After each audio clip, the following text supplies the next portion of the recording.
Kayo ay nanonood sa Katipunan Channel.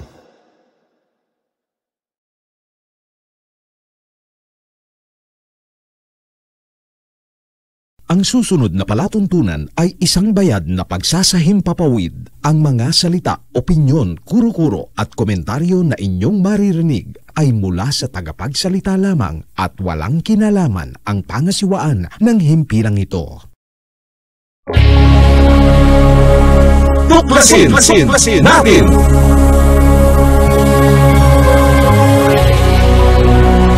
Ang palatuntunan sa radyo na tutuklas ng dapat malaman ng sambayanan. Maninindigan sa katotohanan. Tatalakayin at hihimayin ang mga kaalamang pangkalusugan, siyensya at teknolohiya, agrikultura, ekonomiya, maging mga usaping legal at isyung panlipunang dapat ibahagi, magsisilbing tulay ng mga karaniwang tao upang maiparating sa pamahalaan ang mga mungkahi, hinaing at pulso ng bayan. Ipaglalaban ang karapatan ng mamamayang Pilipino. Babatikusin ang mga salot sa lipunan. Pupurihin ang mga gumagawa ng kabutihan at naninindigan sa katotohanan. Tuklasin natin! Tuklasin natin! Ang Tuklasin Natin ay handog sa inyo ni Cathy Cruz.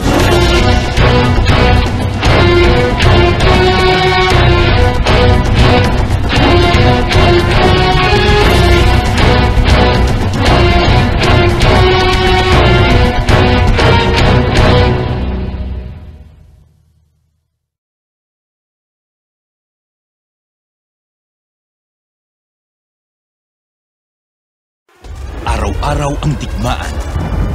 Umaga't gabi sumasabak sa laban. Dapat protektado ka outside at inside. Immune Advance contains 4 active ingredients gaya ng lagundi, malunggay, non-acidic vitamin C at zinc. Tulong pampatibay resistensya para tulong proteksyon. Isama pa ang proper diet at exercise. Para katawan ay handa, Immune Advance helps support a healthy immune system. Immune Advance ang sandata. No approved therapeutic claims. Ang Immune Advance ay hindi gamot at hindi dapat gamiting panggamot sa anumang uri ng sakit. Available in Shopee, Lazada, and other leading drugstores. Make weekends and holidays count by bonding with family and friends. At Hillspa Resort, we can make that happen for you. Rest, relax, and have fun in a natural setting with so much greenery around you. Hillspa Resort boasts of 3 large and clear pools, 3 spacious function halls, and several clean and cozy rooms for a memorable and enjoyable overnight stay. Our various facilities can cater to various budgets. Hillspa Resort is located in Barangay Lalakay, Los Baños, Laguna. Why not check us out for that overdue bonding activity with family and friends? For inquiries, please call Joey at 0932-624-2019.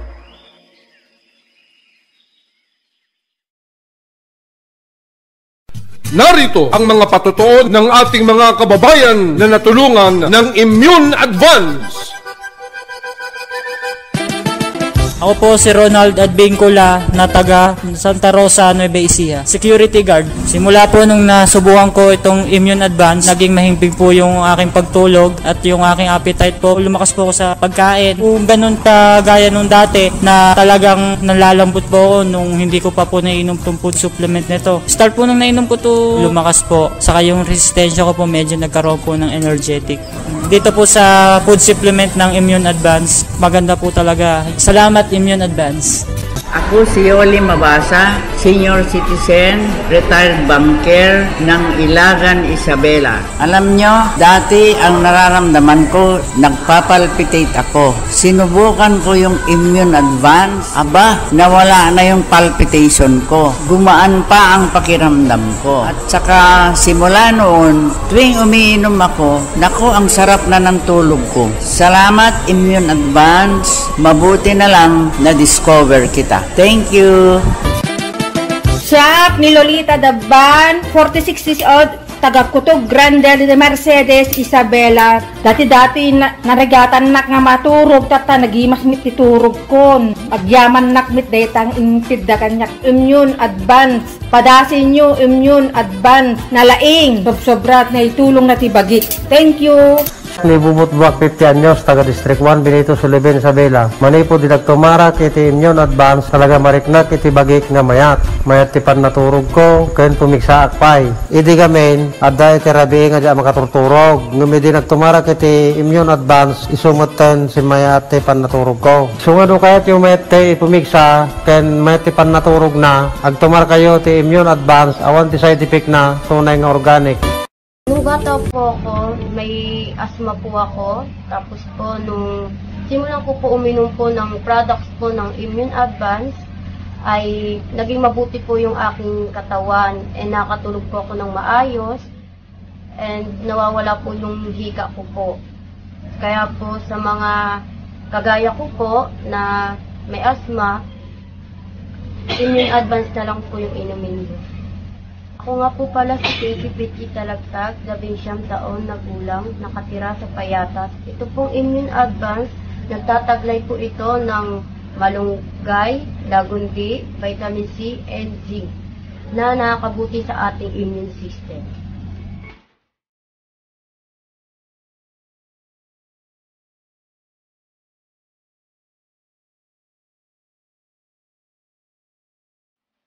Lagundi, tiwala ko!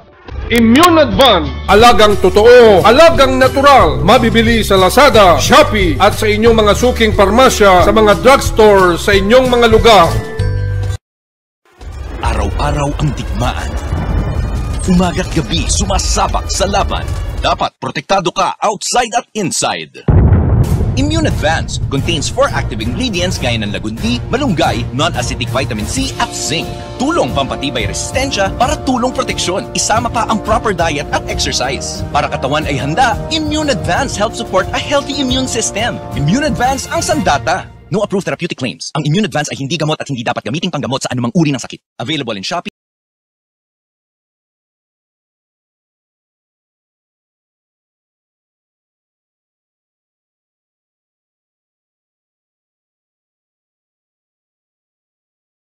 Diyos maray na aldaw sa indong gabos ng mga kabanwa. Magandang araw Pilipinas, magandang araw Luzon, Visayas at Mindanao. At syempre sa lahat ng ating mga kababayan sa iba't ibang panig ng mundo. Welcome po sa ating palatuntunang Tuklasin Natin. Ito po ang inyong lingkod, Kathy Cruz, na inyo pong makakasama sa loob po ng 1 oras. Sa lahat po ng mga masugid na taga-subaybay, maaari po kayong magpadala ng sulat troniko sa Tuklasin Natin at yahoo.com kung may nais po kayong ibahagi sa amin na impormasyon o mungkahi na nais po ninyong talakayin natin sa ating palatuntunan. Maaari din po kayo magpadala ng text message sa 0915-258-4091 o mag-iwan po kayo ng komento sa ating pong mga social media pages, ang ating pong Katipunan channel o Partido KDP. Yan po ang inyong makikita sa ating YouTube at FB page. Siyempre, bisitahin nyo rin po ang BDT Radio Production, ang aking sariling bahay. Anyway, ngayon pong oras na ito, ngayon pong araw na to, 1 oras po na sigurado ko siksik liglig ang impormasyon na makukuha po natin sa ating mga magigiting na panauhin po ngayong hapong ito. Well, sa kasalukuyan pong panahon o kasalukuyang sitwasyon ng buhay ng mga Pilipino, hindi maitatanggi na umaaray o nahihirapan na sa mataas na halaga ng kuryente at tubig. Ang masaklap, marami sa mga kababayan natin ang mas pinipili ang magtipid sa pagkain, kalusugan o edukasyon para lang makapagbayad ng kuryente at tubig. Ang iba, dahil hindi kinakaya, napuputulan ng kuryente at gumagamit ng lampara o kandila na nagiging dahilan ng sunog o pagkasunog ng kanilang tahanan at ari-arian. Minsan, buhay pa ang nawawala. Tuklasin natin ngayong hapon ang punot dulo ng walang patumanggang pagtaas ng kuryente at tubig at kung bakit ang pamahalaan o ang estado ay tila walang magawa para protektahan ang interes ng taong bayan.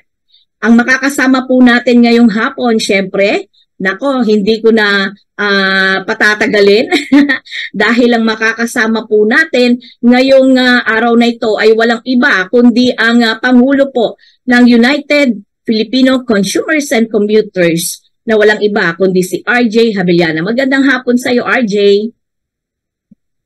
Magandang hapon sa lahat ng mga sumusubaybay dito sa ating palatuntunang Katipunan Channel. Salamat, Kati, sa iyong paanyaya. Actually, isang karangalan, no, RJ, na ikaw ay bahagi ng palatuntunang ito. But again, bukod po kay RJ Habeliana na isa rin pong magiting na makakasama po natin, syempre nandito rin ang kasamahan din po niya sa United Filipino Consumers and Commuters na power advocate po. Walang iba po kundi si Ginoong Romeo o mas kilala bilang Butch Cunha. Magandang hapon po sa inyo, Sir Butch. Magandang hapon, Kathy, and salamat sa isang pagkakataon na makipagtuklasan dito sa programa mo at bumabati ako sa iyong mga taga-subaybay globally or worldwide. Thank you so much, Sir Butch, dahil nakakatuwa po na kayo po ay makakasama po namin din ngayon, no? Si RJ po ay para sa kaalaman po ng ating mga kababayan, ano? Si RJ Habeliana o RJ Habeliana na kilalang-kilala po natin ay isa sa mga sandigan o haligi po ng national party, political party po ng Katipunan ng Demokratikong Pilipino, no? Yan po ang para po lang sa inyong kaalaman. But anyway, marami akong tanong, RJ, kanina, no? Tungkol dito sa nangyayari sa atin na mga, may mga tumatawag sa atin, no? Yung pong mga tumatawag, pakiusap lang po, tayo po ay live ngayon, kaya mag-text lang po kayo, mag-iwan po kayo ng text at wag muna po kayong tumawag kasi medyo ano po ako, nalilito po ako sa ginagawa ninyo. Text lang po muna kayo yung aking ating mga talakayan po ngayon ay pakinggan po muna natin ang ating mga makakasama. Anyway, RJ, maganda siguro simulan natin, RJ, sa'yo. No? Ano ba itong pinapunot dulo nung tinatawag natin na okay, no audio raw tayo. Bakit tayo no audio? Okay, no audio. No audio raw tayo kanina. Hindi ko alam kung bakit. Pero kanina meron na kaya? Yan, naririnig mo na ako. Ayan. Yan. Okay. Maraming salamat sa ating tech. Medyo may konting technical problem lang po tayo, kaya we're using StreamYard, no, from our studio kasi nagka-crash po yung ating mula sa technician po natin sa ating remote broadcast. But anyway, syempre, by the way, no, meron tayong mga nanonood po ngayon, yan. Baka pwede po mag-comment lang po muna kayo diyan kung ano pong gusto nyong sabihin o mag-shoutout po kayo. Thank you. Yan, okay na raw ngayon. Again, katulad po ng binabanggit ko kanina, no, para lang po sa kaalaman ng dahil hindi nyo po narinig kanina. Sabi ko nga po kanina, sa kasalukuyang sitwasyon po ngayon ng buhay ng mga Pilipino, hindi maitatanggi na umaaray o nahihirapan na sa mataas na halaga ng kuryente at tubig.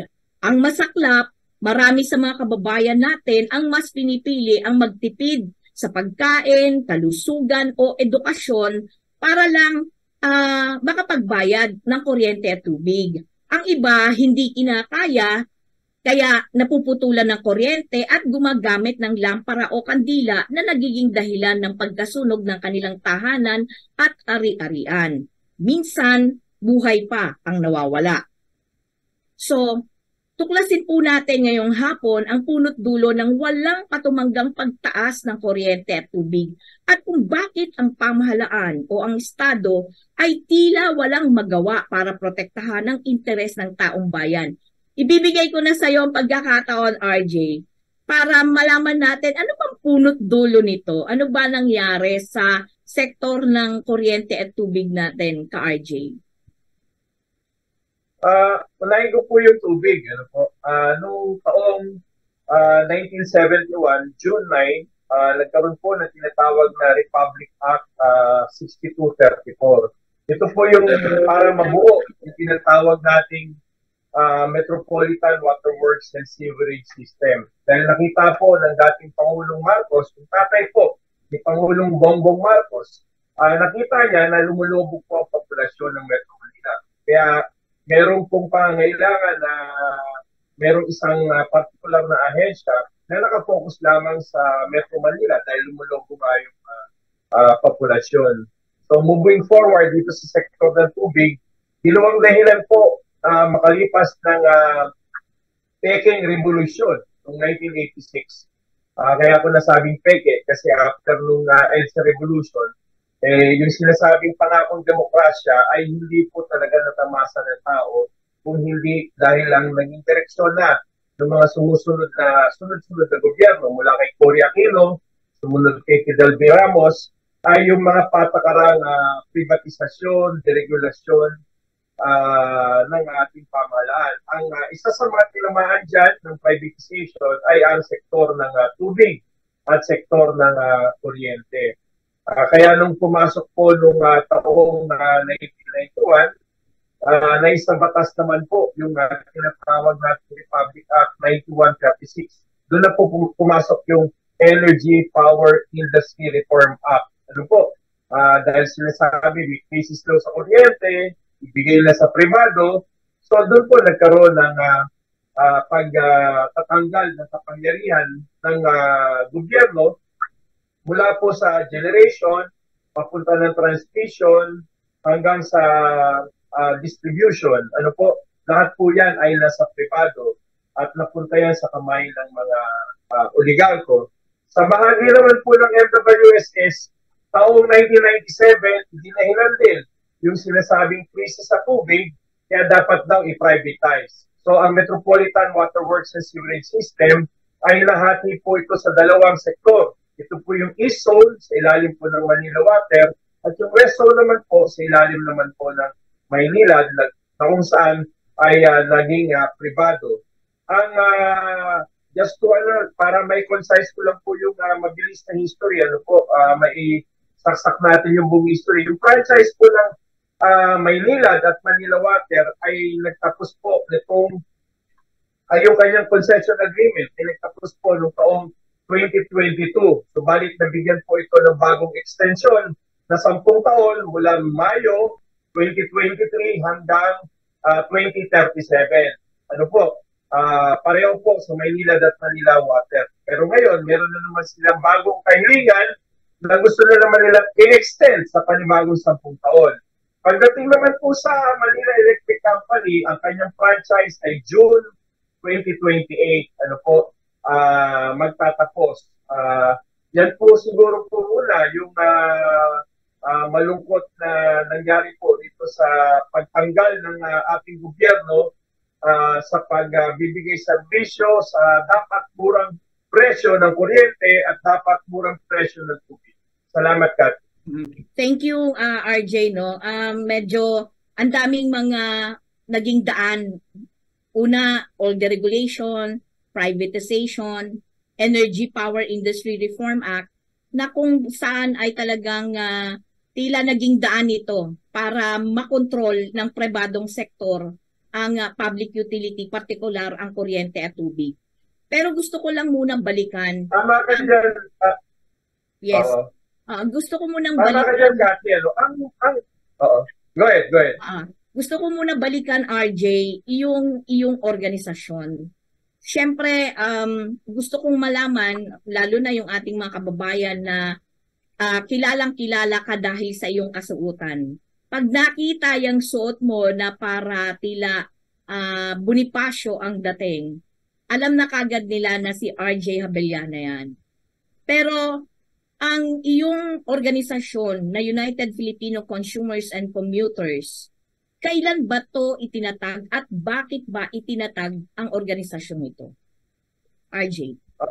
Po, thank you, Cathy. Nung kami po magkakaroon ng tinatawag na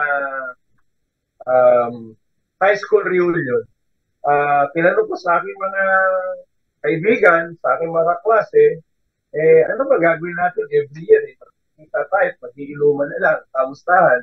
ba't di tayo magbigay ng isang magandang advocacy work para sa ating pinakamamahal na St. Anthony School na kung saan ay doon ako nagtapos na elementary at high school. Doon namin binuo yung Luntiang Pangarap Field Team. And then nabigyan kami ng 11 hectares ng DNR para magtanim dyan sa Ipo Watershed. Diyan sa Ipo Watershed, doon namin natuklasan yung tinatawag namin 20% environmental charges na isingil po sa atin ng Maynilad at Manila Water. Kada bayad nyo po, meron po kayong binabayaran na environmental fee. Ano po? Yan po yung 20% environmental charge ng Maynilad at Manila Water.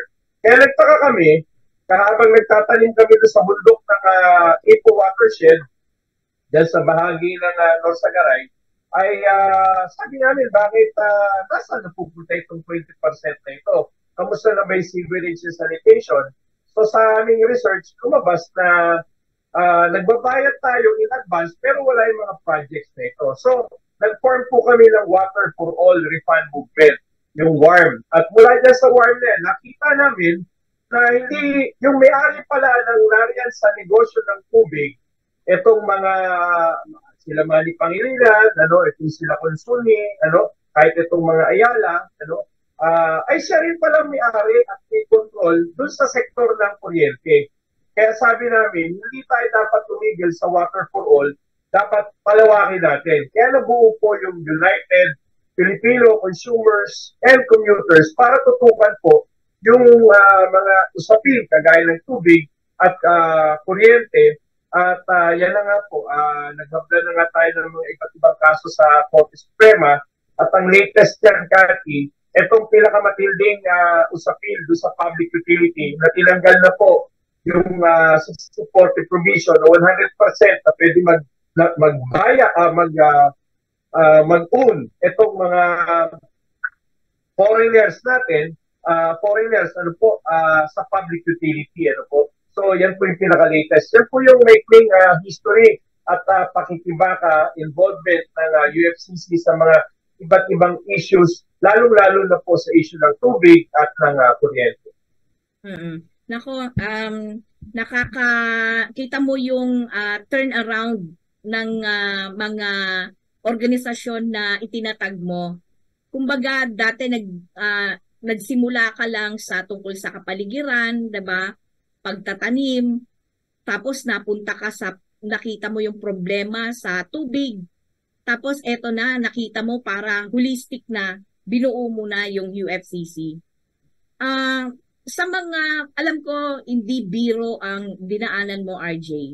Dahil dumating ka sa punto na dahil sa mga aksyong ginawa mo, ay kinasuhan ka ng mga dambuhalang humahawak ng ating public utilities. Pero bago tayo tumungo doon, gusto ko lang ipaliwanag mo sa amin kung ano ba itong IPIRA in particular para maintindihan ng ating mga kababayan kasi natatandaan natin noon kaya ipinasayang IPIRA na yan para raw maraming mga tinatawag dating players, 'di ba, para bumaba yung kuryente at tubig. But somehow hindi ganoon ang nangyari, 'di ba? Parang pakiramdam nga ng marami nating kababayan, nalin lang tayo doon sa mga kampanya nila, 'di ba, RJ? Pwedeng ipaliwanag mo sa amin ang tabuan at talaga kung saan patungo itong IPIRA na ito, RJ? Alam niyo po, ang pangunahing objective talaga ng IPIRA, yung sinasabing maging affordable yung presyo. Affordable, reasonable and affordable. Pero tayo na mag-check mula 1991 kung saan ang presyo ng kuryente. Kahit tignan din po natin yung Water Concession Agreement ng MWSS, yan din po ang motivasyon ng sinasabing privatization. Dapat ito ay reasonable and affordable din. So may pagkakapareho. Siguro mas makakapagpaliwanag ng mas malalim yung ating power advocate sa UFCC, si Ginoong Butsulia, sapagkat alam niyo po, pagdating po sa kuryente, talagang parang library po ito eh. si kasamang Butch niya pagdating po sa usapin ng kuryente. Ano po, talagang by detail at sa puso po niya, talagang inaaral po niya. No? But going back dito sa usapin ng IPIRA at ng Water Concession Agreement, kamusta ba naging lagay natin mga consumers ng tubig at kuryente? Tayo ba'y talagang nabayaan ng magandang servisyo? Tayo ba'y nagkaroon ng reasonable presyo? Siguro yan yung ilang mga tanong at na pwedeng masagot ng ating kasamang si Butch niya. Okay, Sir Butch. Ay, thank you, Cathy. And salamat ka-RJ. Isang karangalan sa akin na masahanay ng UFCC dito sa ating pakikibaka para sa consumers ng mga public utilities.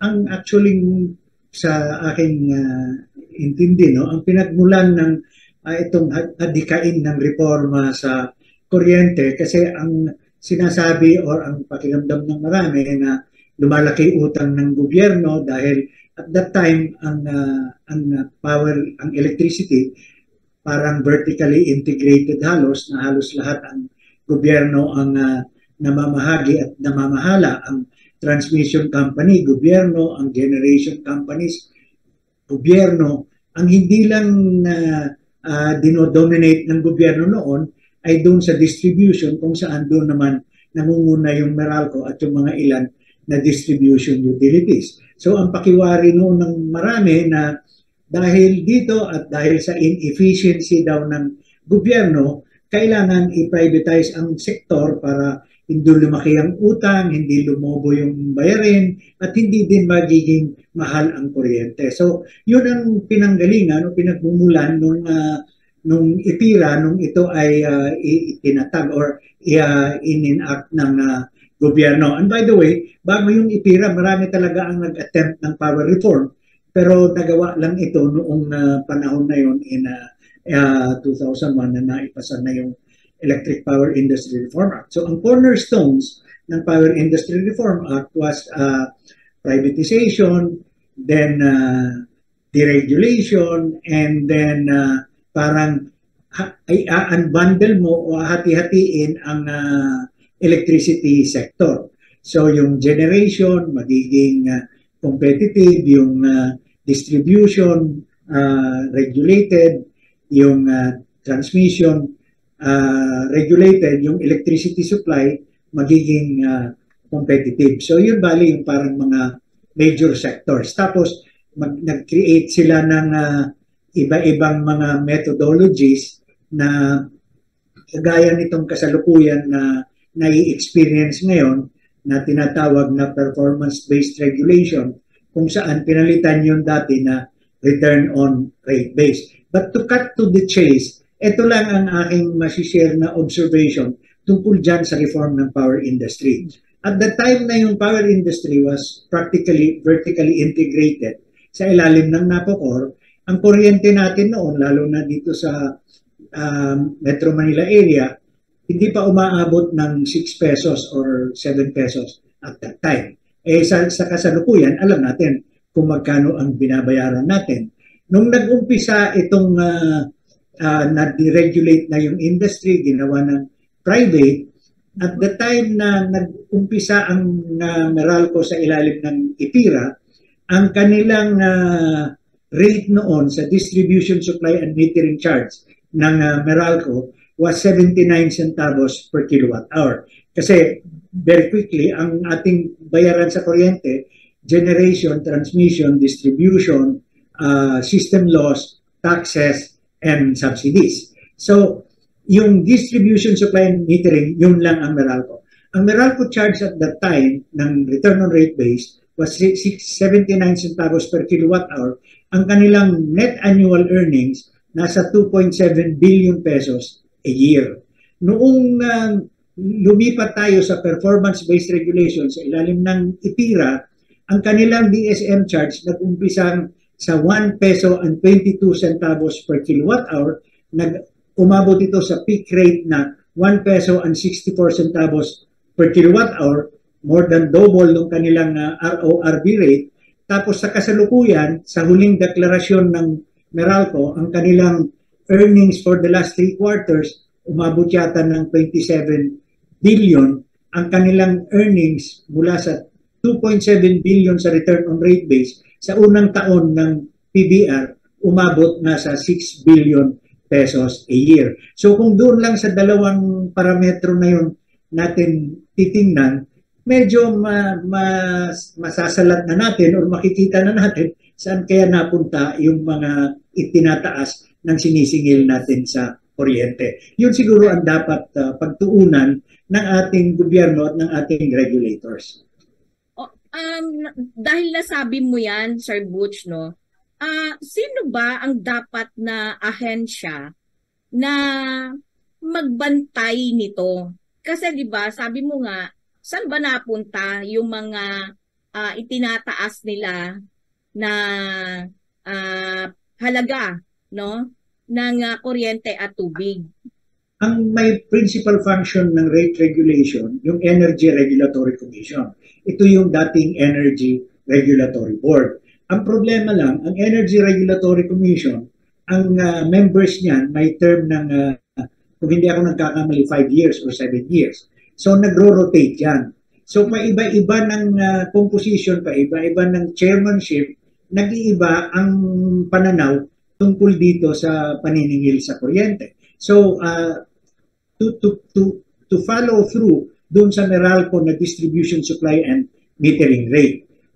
Noong panahon, itong nakalipas na ERC chairman, si Chairman Agnes de Banadera, yung tinatawag na rate reset, hindi nila nagawa yun kung saan dapat bubusisiin at uusisain kung magkano yung mga sinisingil ng Meralco sa kanyang DSM charts. Basta na lang sila kung anong pinail ng Meralco, in-approve na lang yun, na hindi man lang binireplika kung saan gagamitin at ano ang pagkakagamitan ng pera na yan.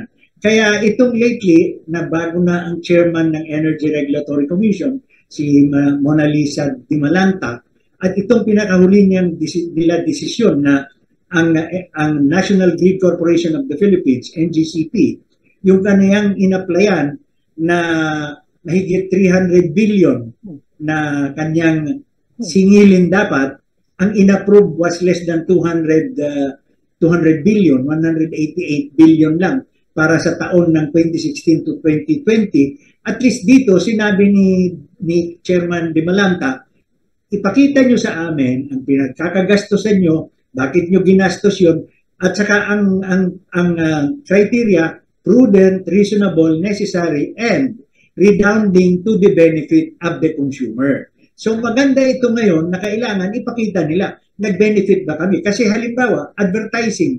Kung ang advertising to polish the image lang ng Meralco, bakit tayo magbabayad niyan? Kung corporate donation yan, bakit tayo magbabayad yan? Kung basketball team yan, bakit i-charge sa atin yan? So, isang item lang yan at isang aspect ng mga charges na yan na dapat talaga busisiin at tutukan ng Energy Regulatory Commission.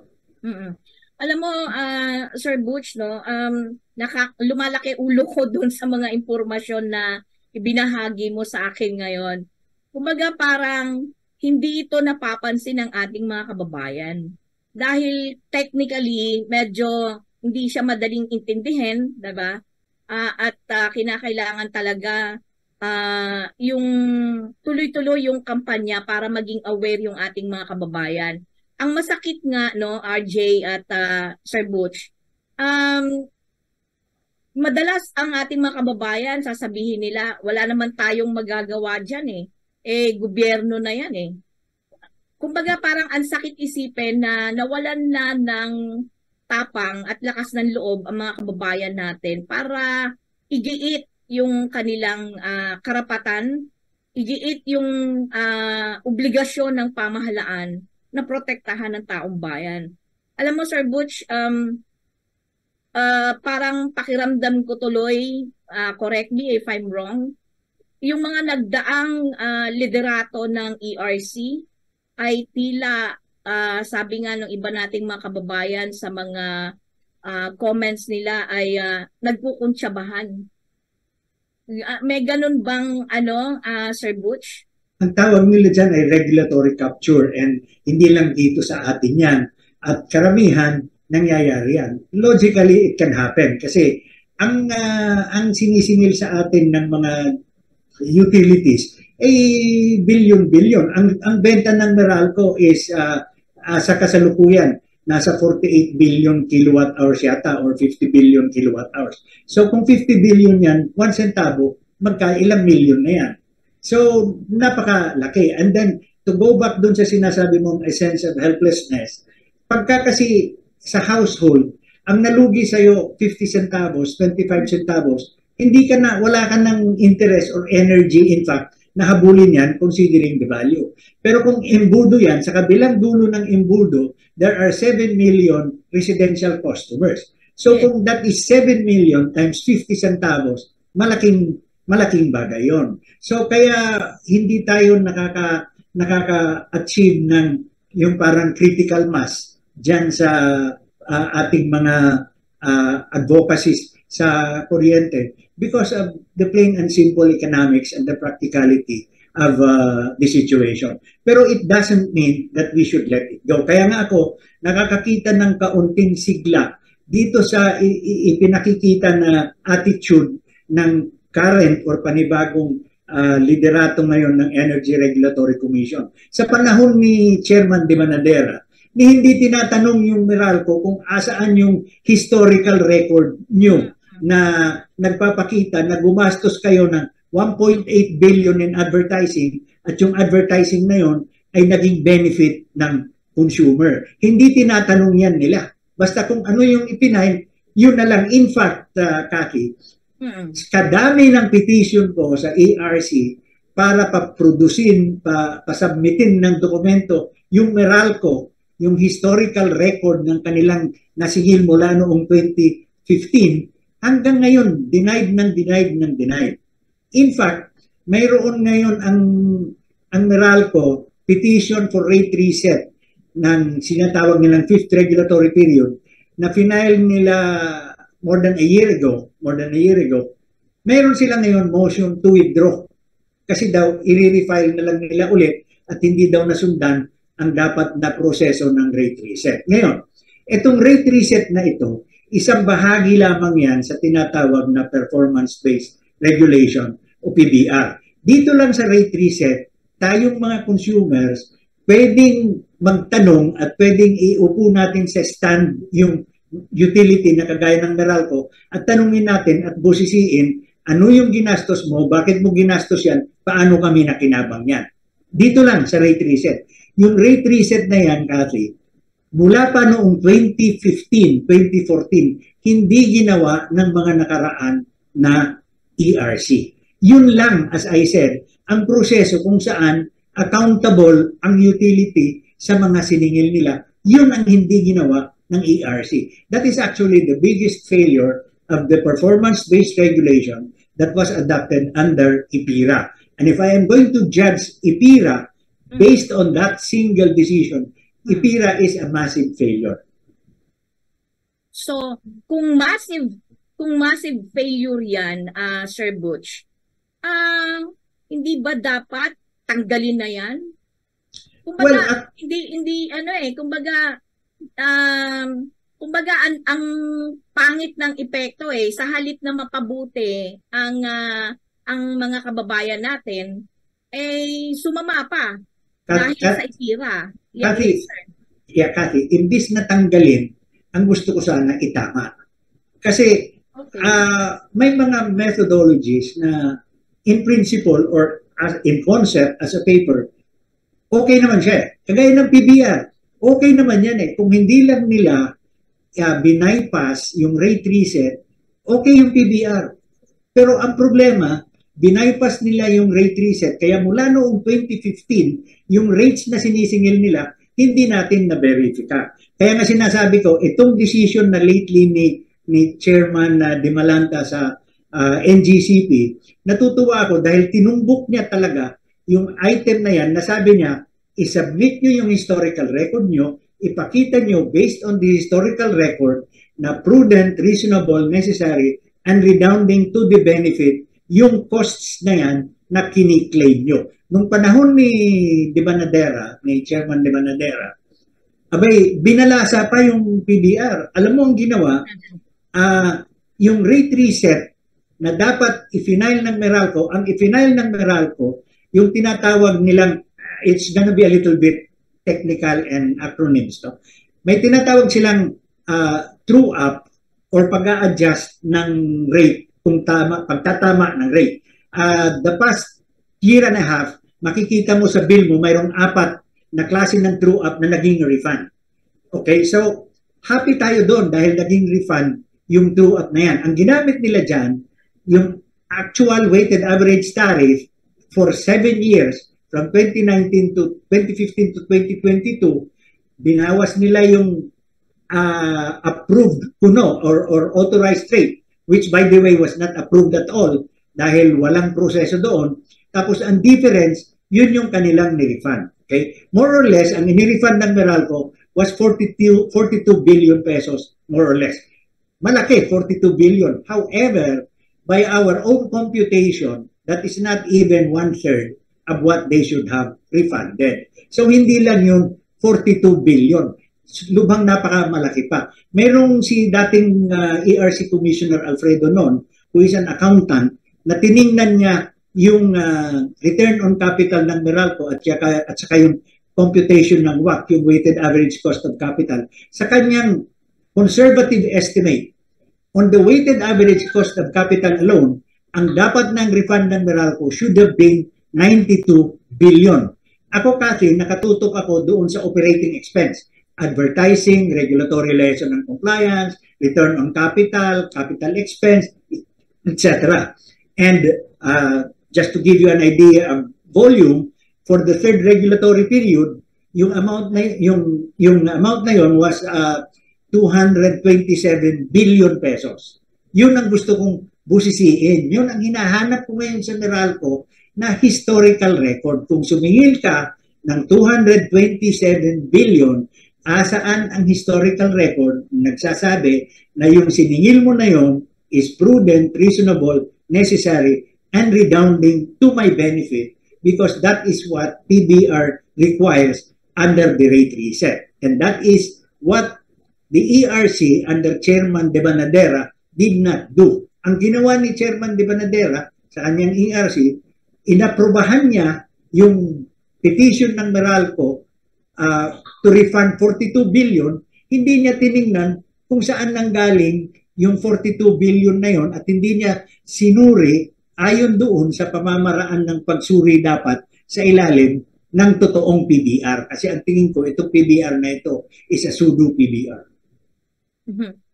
May mga nagtatanong lang, nagte-text dito sa atin, Sir Butch. Yeah. At sabing ganun dito ay ano raw ba ibig sabihin ng PDR? At isa pa, sabi nilang ganun, meron daw ba kayong pagkakataon o meron po ba kayong hakbang na ginagawa para makausap niyo raw po si Chairman De Malanta ng ERC? Unang-una, as far as yung ERC is concerned, ako po ay intervenor sa mga kaso na ito na involving Meralco. And most of these cases, mga filed ito or decided nung panahon ni Chairman De Banadera.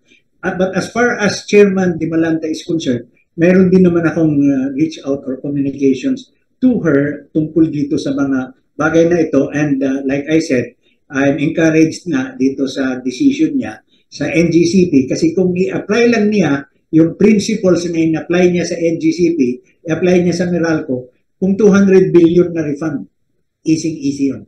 Kayang-kaya yun. Kasi ang siningil sa atin ng Meralco sa third regulatory period, sa advertising 1.8 billion, regulatory liaison and compliance 2.4 billion. Yung third regulatory period na yun, nagtuloy-tuloy yun hanggang 2022. So halos naging 3 yun. So kung yung dalawang items lang na yun, times 3 mo, ang laking bagay na yun. Pag ipinasok pa yung computation ni Commissioner Non, lalong lalong lalaki yung refund na yon. Ang point ko lang is, sabi ko nga, dapat iwasto yung mga computation na yan by applying the rules fairly, even-handedly, and uniformly. Nako, marami tayong nagtatanong dito, no, Sir Butch. Pero gusto ko lang balikan si RJ. RJ, alam kong naalala ko lang, ano tong bonus na binigyan ng bonus ng 10 taon ang mga oligarko kahit maraming violation at pag-aabuso. Can you explain that, RJ? Ito po yung maalala niyo po, dapat ang kontrata dyan sa tubig sa ilalim ng Metropolitan Water Works and Sewerage System sa pangunguna po ng Regulatory Office ay magtapos na noong 2022. Subalit, ito po ay nagpatuloy, nabigyan sila ng 10 taong bonus mula Mayo, simula ngayong taon na ito, Mayo Agis hanggang 2023, nagsimula papunta ng 2037. So ang tanong po, habang tayo ay nasa pandemya, habang tayo ay nakakulong sa mga bahay, ay tumuloy po yung negosasyon sa pagitan ng gobyerno at ng mga kumpanya ng Maynilad at Manila Water. At yun na nga, imbis na i-take over uli ng gobyerno o imbis na magkaroon ng tinatawag na bagong bidding dahil magpapatuloy nga yan ng serbisyo o kaya ibalik na lang sa gobyerno, eh nabigyan sila ng panibagong 10 taon.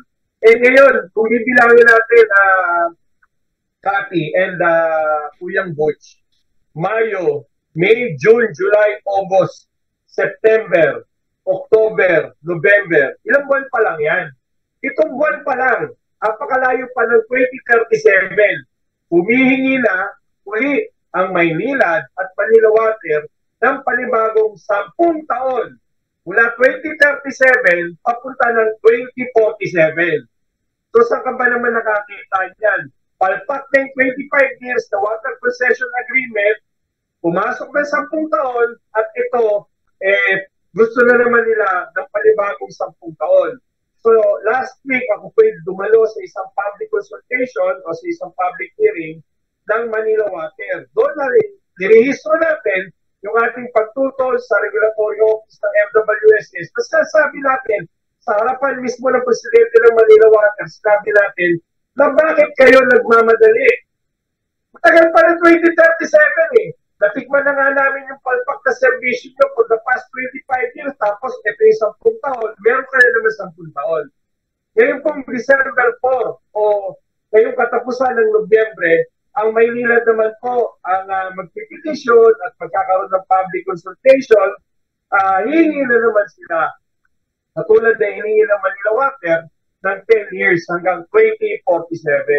So, gusto ko pong diinan yung usapin ng regulatory capture.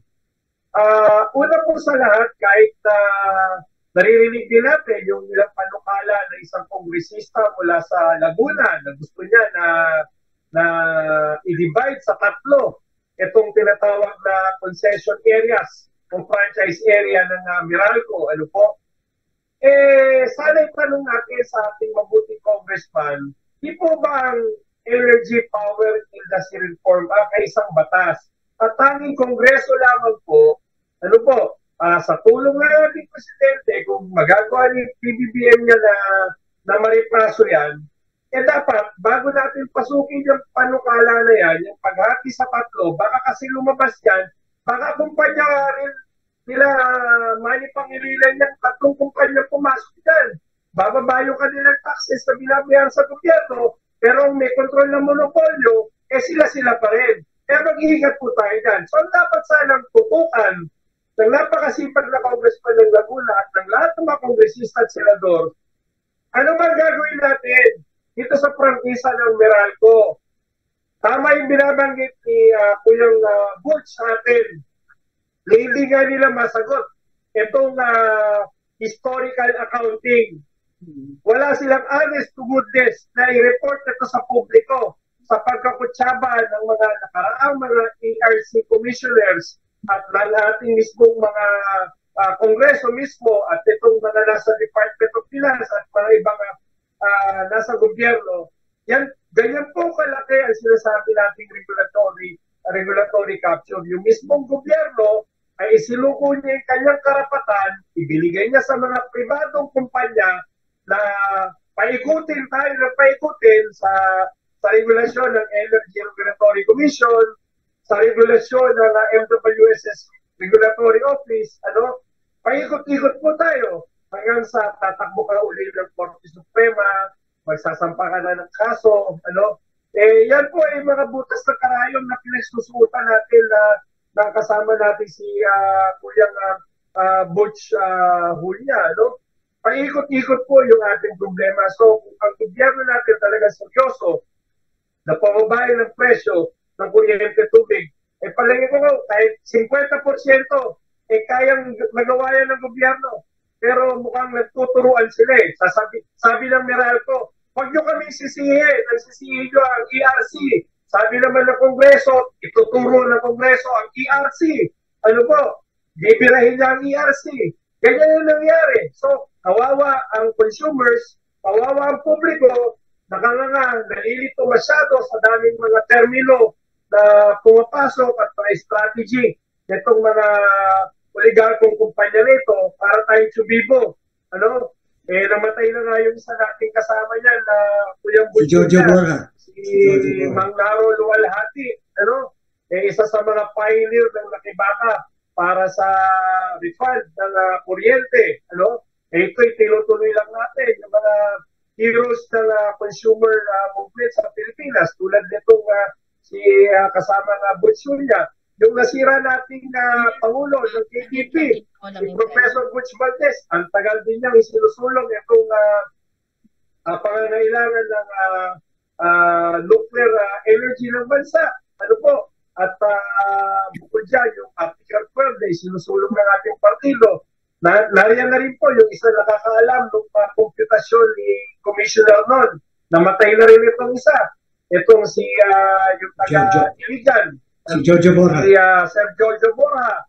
Ang sabi ni Sir Jojo Borja, kahit pagsama-samahin mo ang kita ng Meralco, pag tinignan mo yan, mukhang ang may-ari na ho ng Meralco ay hindi na ho Meralco. Baka ho ang publiko na dahil sa dami ho at sobra-sobra mga ibinayad ng publiko sa Meralco, sa Maynilad at Manila Water. Ang totoong may-ari niyan ay ang mga water consumers at power consumers na natin. Po? Ay nako, alam mo RJ, sa totoo lang, nakakalungkot ang nangyari sa ating lahat, no. Hindi lang ikaw, si Sir Butch o ako. Buong bayan buong mga kababayan natin dito sa ating bansa. Talagang lubhang naapektuhan. Ang masaklap ay meron tayong mga opisyal ng pamahalaan na tila nakalimutan nila yung kanilang tungkulin sa bayan. Nakalimutan nila yung sinumpaan nilang tungkulin. 'Di ba? Ang tanong ko lang ngayon, RJ, alam ko may mga kaso kang may gusto yatang idagdag yes, sir. Kasamang Butch. Babalikan ko lang, I realized na yung tanong kanina sa kung ano yung PDR, I was not able to address it, and I think mas mahalaga talaga yon. Bago po yung performance-based regulation or PBR, tayo ay nasa tinatawag na return on rate base. Yung return on rate base po, yung utility na kagaya ng Meralco, nag-i-invest sa kanyang physical facilities, gumagastos, pagkatapos niya mag-invest at gumastos, pupunta siya sa regulator at hihingi siya ng rate para ma-recover yung kanyang ginastos, tapos binibigyan siya ng 12% as the highest na reasonable return sa kanyang investment. So, ganun yung cycle noon. Ang naging reklamo ng utilities noon, yung tinatawag nilang regulatory lag, na kasi sabi niya, file kami ng file, tapos matagal mag-process, by the time na makarecover kami, file na naman uli, bago na naman. So, Yun yung naging sitwasyon. Pero even with that situation, ang utilities happy pa rin. Kasi at that time, Kathy, wala tayong malinaw na intindi ano ba yung chargeable sa atin, ano ba yung hindi. So patong lang sila ng patong. It took a little time to recover it, but they recovered it and some more. So happy sila doon sa sitwasyon na yun. Ngayon, noong 1998, nagkaroon ng isang application yung Meralco, yung increase ng 18 centavos per kilowatt hour na ang Energy Regulatory Board at the time, sa ilalim ni Chairman Neptali Franco, in-adapt yung recommendation ng Commission on Audit dahil in-audit yung application ng Meralco na ang sabi ng Commission on Audit at that time, hindi kayo entitled to 18 centavos increase hanggang 1 point something centavos lang kayo dahil maraming disallowances. Kung natatandaan mo, ito yung dinisallow yung Meralco Theater as chargeable to us, dinisallow yung John Cotton Hospital, marami ang disallowances. So, on that basis, umakyat yung Meralco sa Supreme Court. In-appeal yung decision ng ERC. So, pabalik-balik, final decision ng Supreme Court, ito yung naging decision ni Justice Renato Puno in 2002. Dito, nilinaw ni Justice Puno na yung sinasabi, for an expense to be recoverable and chargeable to us, prudent, reasonable, necessary, and redounding to our benefit. Inilagay na yun doon. Tapos, corporate income tax should not be chargeable to us dahil sabi ni Puno, whoever enjoys the income is the one who pays the tax on it. Bakit naman tayo ang magbabayad sa tax ng income na ini-enjoy ng investors ng Meralco? Tapos, sinabi din sa desisyon, ang recovery nyo hanggang 12% na lang. That was the cap on the return on investment. Ngayon, 2003, sinabi na ng ERC, February, sabi ng ERC, kung ganyan ang desisyon ng Supreme Court na corporate income tax hindi chargeable, may cap ng 12%, may mga limits sa recovery, iibahin namin ang rate setting methodology. Dito na pumasok yung PBR na tinatawag na performance-based regulation. Doon nila inadapt. Bakit nila inadapt yun? Sa PBR, corporate income tax is chargeable to us. Ang recovery na rate, walang cap, walang limit. Kaya nga ngayon, ang Meralco, ang weighted average cost of capital, which is the return, is 14.9% higher than the 12%. Tapos, hindi malinaw yung expenses na review kasi sa PBR, imbis na kagaya ng RORB, mag-i-invest sila tapos tsaka sila magre-recover. Dito, ang isasubmit nila ay 4-year budget for their expenses. Pag in-approve yun, for 4 years, hindi na natin pa-challenge or maki-question yun. Yun na yun. So they are now approving on forecasts, estimates, and projected costs. So from actual to forecast, that is RORB and PBR. Ito yung masaklap. Ang PBR dapat, kung sinunod yung proseso at ginawa nila yung rate reset, at least meron tayong pagkakataon na every 4 years ma-verify yan. Ang problema, mula noong 2014, hindi na gumawa ng rate reset ang ERC, nagtuloy-tuloy na lang kung ano yung dati na inaprubahan. So nagkapatong-patong na ang mga charges na unverified at unvalidated. Kaya again, natutuwa nga ako sa desisyon ngayon sa NGCP kasi specific na sinasabi ng ERC ngayon, the review of the charges will be based on verified and validated cost. Hindi na lang yung basta kung ano yung claim ng utility. So, yan more or less ang difference ng PBR at saka RORB. And then final point lang, Cathy, dun sa sinasabi ni Ka RJ kanina on the franchise. Nakikita ko sa mga desisyon ng commission, lalo na yung the previous commission, every time gina-justify nila yung increase, sinasabi nila, you have to give an incentive to the utility to be able to deliver the service by allowing them a certain level of recovery. Ang aking point of view dyan, the franchise itself is a privilege and an incentive. Dapat tingnan ng ERC yan na under the franchise, the utility must deliver electricity in a least cost manner. So kung ang electricity that they are delivering under the franchise is not least cost, that franchise can be canceled for the failure of the franchisee, the franchise awardee, to be able to meet its obligation in the franchise to deliver electricity in a least cost manner. So instead of making the provision of the service as the incentive or the justification for increasing the rate, gamitin nyo yung threat of canceling the franchise as a leverage for the utility to be able to give us electricity in a least cost manner. Oo. Naku, alam mo, yes, RJ. Grabe yung information. Sorry,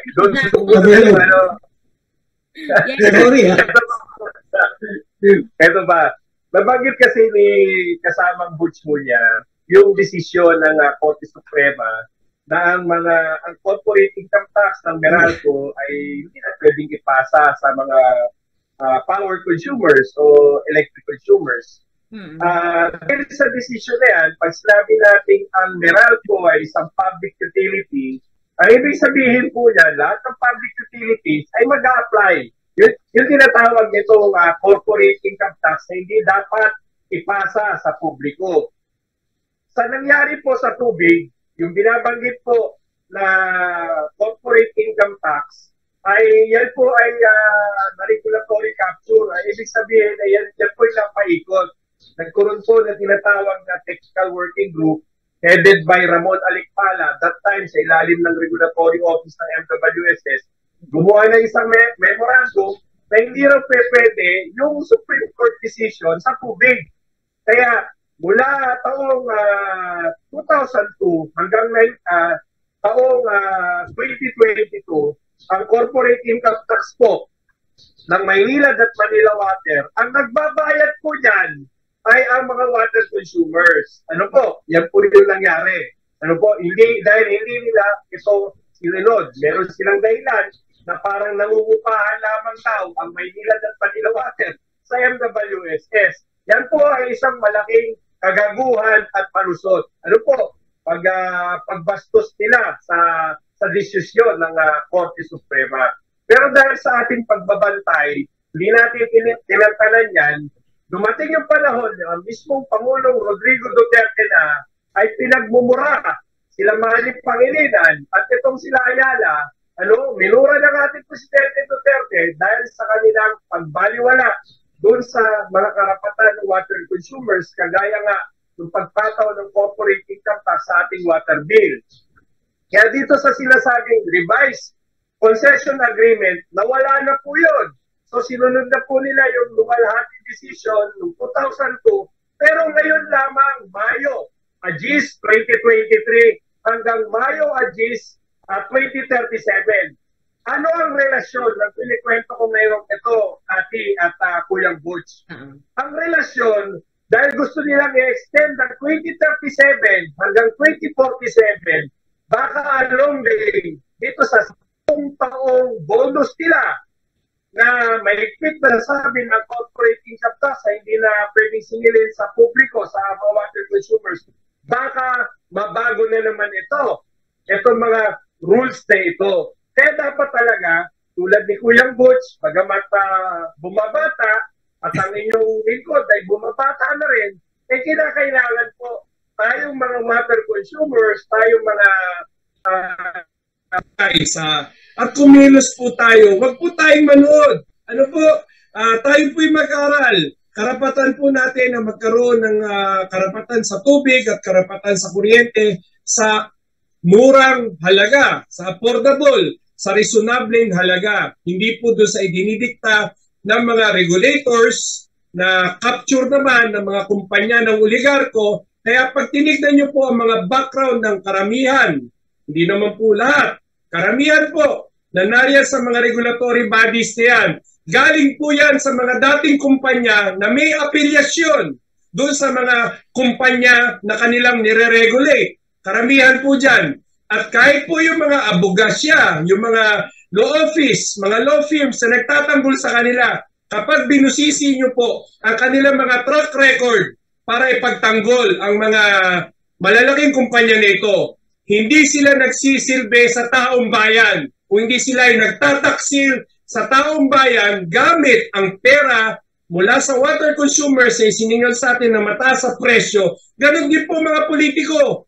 Mga politiko natin, mula Pangulo at pinakamababang pwesto, hindi natin alam kung sila ay nabibiyayaan o naambunan mula sa kumpanya ng mga oligarko mula sa serbisyo hanggang sa iba pang mga kumpanya sa ganyang sistema. So, yan ang sitwasyon natin, yan ang realidad ng kinakaharap na problema nating mga water consumers, ng ating mga power consumers. Isama na rin natin yung mga telcos, no, na gumagamit. Isama na rin natin yung gumagamit ng mga tinatawag na toll roads. Ayan. Sila rin po ang mga may control at may hawak niyan. Kaya itong mga kongresista natin, sana, kahit yung mga senador, sana magpakatotoo. Ano po? Dahil alam nyo po, namamaos na po kami sa paulit-ulit para tayo sirang plaka rito. Ano? Para tayo sirang plaka, no? Na paulit-ulit. Pero huwag ko kayo mag-alala. Hindi po hanggat tayo ay nabubuhay at nandyan ang Katipunan na channel, nandyan ang Tuklasin natin, nandyan si Kuyang Butsunya, makakaasa po kayo. 10 ng ating mga kasamaan ay paglalaban natin ang batayang serbisyo ng tubig at kuryente na kailangan ng taong bayan, lalong-lalo ngayong panahon ng krisis. Thank you, RJ, no? At alam mo, RJ and Sir Butch, mabuti na lang, no, merong mga katulad ninyo na nakabantay at talagang pinag-aaralan itong nangyayari sa sektor ng kuryente at tubig natin at sa iba pang mga pangunahing utility, no, pampublikong utility sa ating bansa. Alam kong hindi madali ang dinadaanan ninyo, pero meron lang din isang nag-text sa atin. Sabi, Sir Butch, baka raw pwede yung pinaliwanag nyo kanina. Meron bang pwedeng image na para makita lang yung mga paliwanag daw na pwede para raw madaling maintindihan, sa picture pa lang daw makikita na nila. Well, ako na po nagsasabi sa inyo, hindi pa naman ito po yung una at huli na makakapanayan po natin itong dalawang magigiting na to, no? Kaya asahan po ninyo, meron pa po tayong second round tungkol po dito dahil aataduhin po natin yan at patuloy po tayong magbabantay. Tutulungan po natin ang United Filipino Consumers and Commuters para po, at syempre ang ating mga kababayan dahil lahat po tayo ay apektado dito. Alam mo kung mapapakinggan mo lang ang sinasabi ng Meralco, no, si Joe Saldiriaga, the other day tungkol dito sa pagbabalik nung mga sobrang na mga siningil nila, no, sinasabi at sabing ang word na ginamit nga ni Joe Saldiriaga ay itataya niya raw ang kanyang trabaho sa Meralco para siguraduhin daw na yung mga ibinalik o na na sobra-sobra, no, na singil sa kuryente ay tama raw ang pagkakakompute. Na siya namang kini-question nga ng ERC at ng iba pa nating mga kababayan. Isa nga sa lumulutang din na kongresista, etong si Congressman Dan Fernando. So, Fernandez. Ang hindi ko lang alam, no, kung eto bang kaisipan ng ating mambabatas at ng iba pang mga mambabatas ay naiintindihan ba nila yung issue ng bayan? Naiintindihan ba nila kung ano ang masamang epekto ng nangyayari sa ating kuryente at tubig, 'di ba? So, Hindi ko alam, ako dalangin ko lang na yung ating mga mambabatas ay hindi sariling kapakanan yung kanilang iisipin sa pagkakataong ito. Marami na ang namamatay. Kung titignan mo ang datos, Sir Butch, RJ, wala tayong datos tungkol sa pagkamatay ng marami nating kababayan dahil sa mataas na kuryente at tubig.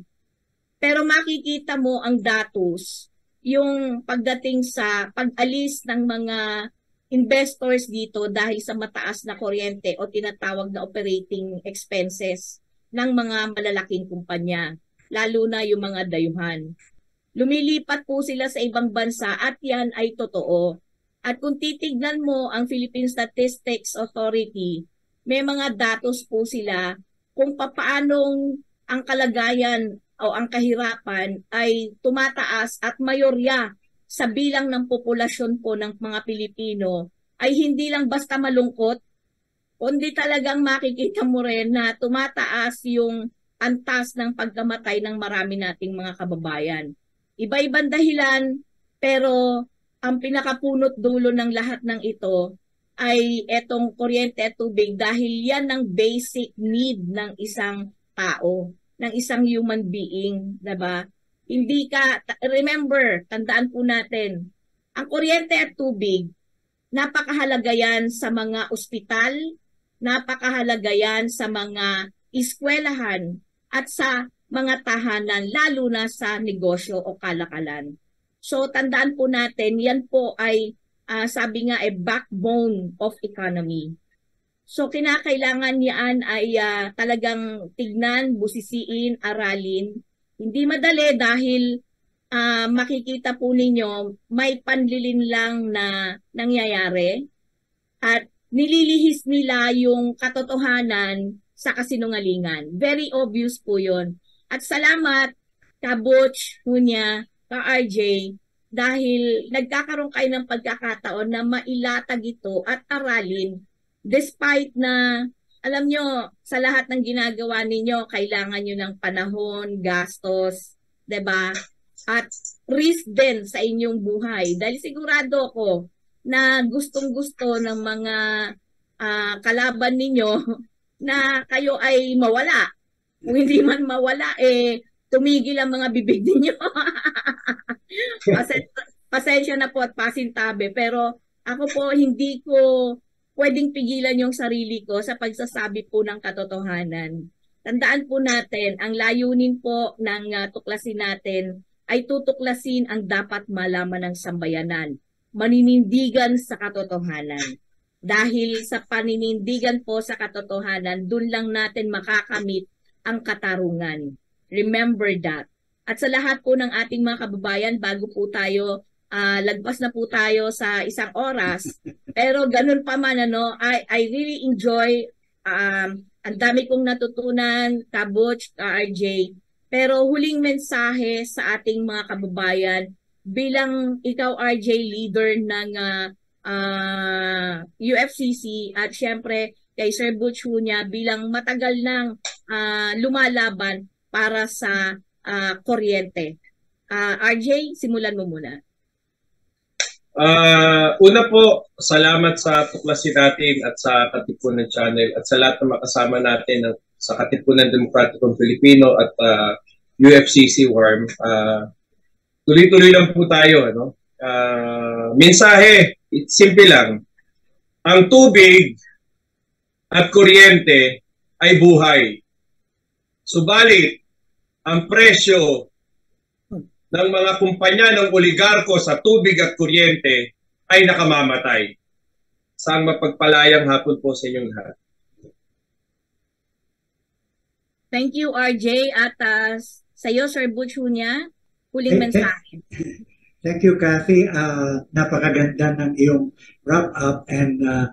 Pero hindi ko mapigilan na magdugtong sa isang topic kanina. It's gonna be anticlimactic. Pero yung kasing corporate income tax na pinag-usapan ni Ka-RJ sa tubig, yun po yung aking malaking himutok. Ang nanalo sila mang naruluwalhati para sa kuryente, ang nagpatupad ay sa tubig. Pero ito po yung ginawa sa kuryente tungkol sa corporate income tax. At nakita ko po ito sa isang Supreme Court decision. Ang Meralco daw po, nagpetition sa ERC at sinabi, hindi namin sisingilin ang corporate income tax. We will set it to zero. So, sinasabi ng ERC sa Supreme Court, mabuti ang Meralco, nagpetisyon ng ganon, sineto zero, hindi nila siningil yung corporate income tax. Excuse me, utang na loob pa namin sa inyo yun, na Supreme Court decision yun, ang kapal naman ninyo, ang tapang ng apog ng ERC. So, you know, pasensya na with my little French. So, maraming salamat, Kathy, for the opportunity. Isa pong karangalan, Kabuch, at syempre sa'yo, RJ, no, na kayo ay bahagi ng palatuntunan ito. Pero sadyang napakabilis po ng isang oras. Isang oras na naman po ang nakalipas, pero katulad po ng layunin ng palatuntunan ito, patuloy naming tutuklasin ang dapat malaman ng sambayanan. Katulad po ng layunin ng palatuntunan ito, patuloy naming ibibigay po ang katotohanan at maninindigan po kami. Tandaan po natin batay sa Saligang Batas ng Pilipinas ng 1987, Article 2, Section 9, na dapat itaguyod ng Estado ang makatwiran at dinamikong kaayusang panlipunan na titiyak sa kasaganaan at kasarinlan ng bansa at magpapalaya sa sambayanan laban sa kahirapan sa pamamagitan ng mga patakarang nagtatakda ng sapat na mga lingkurang panlipunan. Nagtataguyod ng pagkakataon na makapaghanap buhay ang lahat, umaangat na standard ng pamumuhay at ng lalong mainam na uri ng buhay para sa lahat. Muli na naman pong magpipilid ang palatuntunang tuklasin natin, naway magsilbing gabay at tulong ang mga kalamang inyong narinig at nag-iwan sa inyo ng pangmatagalang kakintalan. Sama-sama po tayong manindigan sa katotohanan nang hindi tuluyang mawasak ang ating lipunan. Kathy Cruz po ang inyong nakasama sa nakalipas na isang oras. Sa ngalan po ng pamunuan ng Katipunan Channel, nakagapay nating technical staff na si Ver Archivido at syempre si Sir Romeo o Kabuch Hunya at ka-RJ Havillana. Kami po ay pansamantalang nagpapaalam at nagpapasalamat na sinamahan ninyo kami sa loob ng isang oras. Dito pa rin sa tuklasin natin. Hanggang sa susunod na pagtatanghal. Magandang hapon po sa inyong lahat.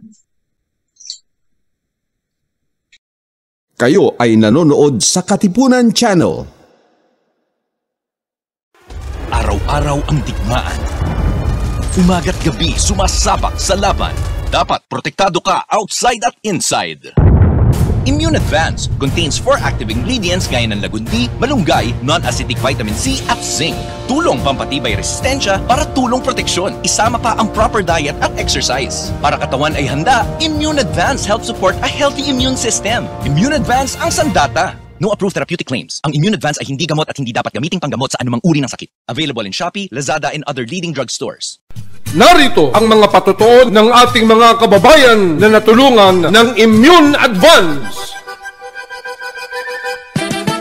Ako po si Ronald Advincula na taga Santa Rosa, Nueva Ecija. Security guard. Simula po nung nasubukan ko itong Immune Advance, naging mahimbing po yung aking pagtulog at yung aking appetite po. Lumakas po ako sa pagkain. Kung ganun gaya nung dati na talagang nalalambot po ako nung hindi ko pa po nainom itong food supplement nito. Start po nung nainom ko to, lumakas po. Saka yung resistensya ko po medyo nagkaroon po ng energetic.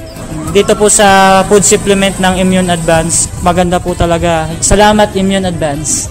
Ako si Yoli Mabasa, senior citizen, retired banker ng Ilagan, Isabela. Alam nyo, dati ang nararamdaman ko, nagpapalpitate ako. Sinubukan ko yung Immune Advance. Aba, nawala na yung palpitation ko. Gumaan pa ang pakiramdam ko. At saka simula noon, tuwing umiinom ako, naku, ang sarap na ng tulog ko. Salamat Immune Advance. Mabuti na lang na-discover kita. Thank you.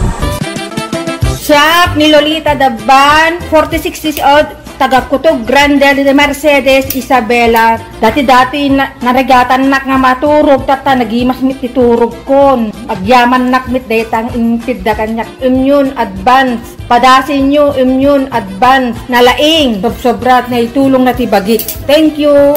Ni Bubut Buwak 50 anyos, taga District 1, Benito Sullivan, Isabela. Manipo di nagtumarak iti immune advance, talaga mariknak iti bagik nga mayat. Mayat ti pan naturog ko, ken pumiksa akpay. Idi gamin, adda iti rabi nga di makaturturog. Ngumi di nagtumarak iti immune advance, isumutan si mayat ti pan naturog ko. Sungado kayat yung mayat ti pumiksa, ken mayat ti pan naturog na, agtumar kayo ti immune advance, awan ti side effect na, tunay nga organic. Nung bata po ako, may asthma po ako. Tapos po, nung simulan ko po uminom po ng products po ng Immune Advance, ay naging mabuti po yung aking katawan. And nakatulog po ako ng maayos. And nawawala po yung hika ko po.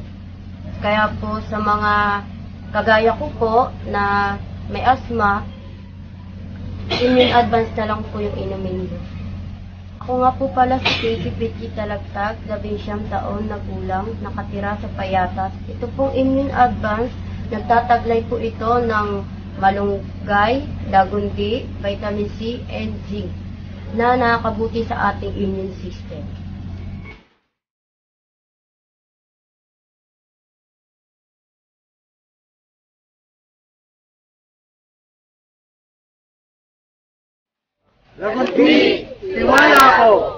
Immune Advance, alagang totoo, alagang natural, mabibili sa Lazada, Shopee at sa inyong mga suking parmasya, sa mga drugstore, sa inyong mga lugar. Araw-araw ang digmaan. Umaga't gabi sumasabak sa laban. Dapat protektado ka outside at inside. Immune Advance contains 4 active ingredients gaya ng lagundi, malunggay, non-acidic vitamin C at zinc. Tulong pampatibay resistensya para tulong proteksyon. Isama pa ang proper diet at exercise. Para katawan ay handa, Immune Advance helps support a healthy immune system. Immune Advance ang sandata. No approved therapeutic claims. Ang Immune Advance ay hindi gamot at hindi dapat gamiting panggamot sa anumang uri ng sakit. Available in Shopee, Lazada, and other leading drugstores. Make weekends and holidays count by bonding with family and friends. At Hillspa Resort, we can make that happen for you. Rest, relax, and have fun in a natural setting with so much greenery around you. Hillspa Resort boasts of 3 large and clear pools, 3 spacious function halls, and several clean and cozy rooms for a memorable and enjoyable overnight stay. Our various facilities can cater to various budgets. Hillspa Resort is located in Barangay Lalakay, Los Baños, Laguna. Why not check us out for that overdue bonding activity with family and friends? For inquiries, please call Joey at 0932-624-2019.